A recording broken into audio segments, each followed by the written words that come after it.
my name is Tania Li. I'm a professor of anthropology at the University of Toronto, and I've been working for the last 25 years, mainly in Indonesia, on questions of land, rural development, especially agriculture. And I had an invitation today to talk a little bit about the experience of Southeast Asia with oil palm. So Indonesia and Malaysia, these two countries together produce 85% of the world's palm oil. It's a massive crop. And in Indonesia, there are already 10 million hectares of oil palm. And the government is planning to expand this to 20 or 30 million hectares.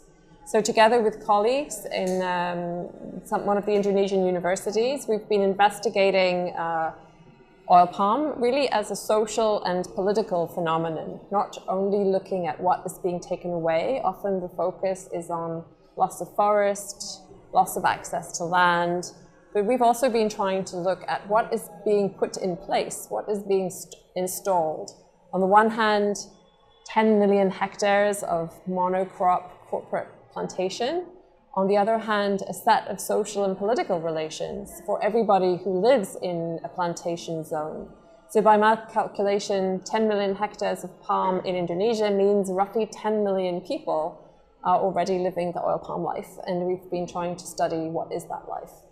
So the main characteristic is that this crop is promoted by the government and by investors as a vehicle for development, and also because it brings jobs. So these are very familiar kinds of rationale.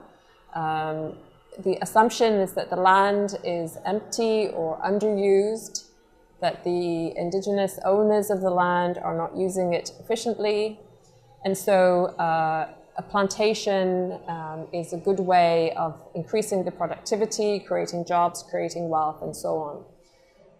So what really is the experience? So what I have been tracking is the long-term process. When a plantation, an oil palm plantation, goes into a forested area or a frontier area, initially the impact is quite local. Just that part of the forest will be affected.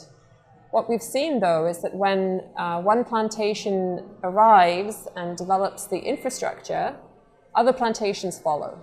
So over a period of 30 or 50 years, what was once a forested area and a frontier area becomes saturated with plantations.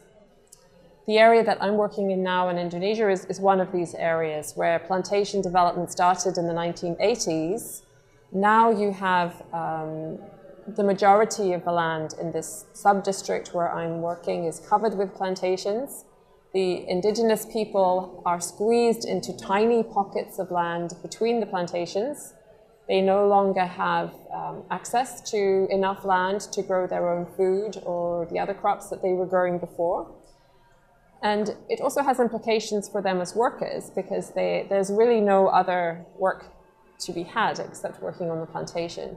So as one could say, a kind of monopolistic form of corporate agriculture, it does bring benefits to some people, but over a period of time, it's going to produce a highly unequal situation in which corporations working very closely with local government really dominate social and political as well as economic life.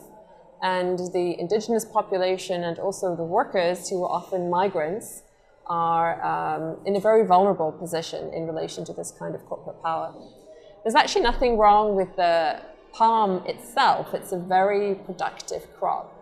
And individual farmers like to plant this. In Indonesia, they say if a farming family has 6 hectares of oil palm, they can send their children to the university. It's so productive. So for 2 hectares, you feed the family. With 2 hectares, you feed the farm. With 2 hectares, you have an investment fund to spend on education for your children or a further expansion. So it is a good crop, but it has high entry costs. It requires heavy investment, especially in infrastructure. You need to have roads, You can't transport the palm on a bicycle or a motorbike. It needs to go in a truck. It's very heavy. So although it can be grown by smallholders, it tends to be dominated by plantations, large-scale corporate plantations, with all of the negative and problematic outcomes that I described earlier. So that's really the story we found in Indonesia and Malaysia. It's a very productive crop. It can bring benefits. It is very high risk when planted intensely over large areas, high risk for the ecology, and also effectively a monopoly over land and opportunities for work. Leaves the local population in a rather weak position to define their own conditions of life and their own future opportunities. Once you have an oil palm zone, that's pretty much what you have, and it's an indefinite form of production.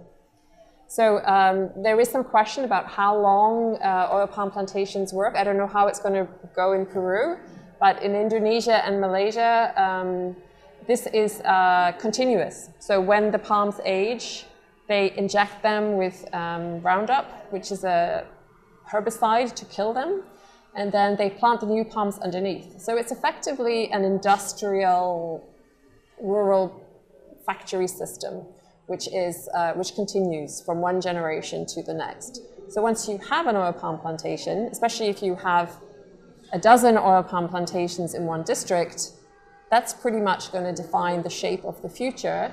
So it's definitely something you want to think hard about in terms of how much of this you want to plant in your country. Thank you.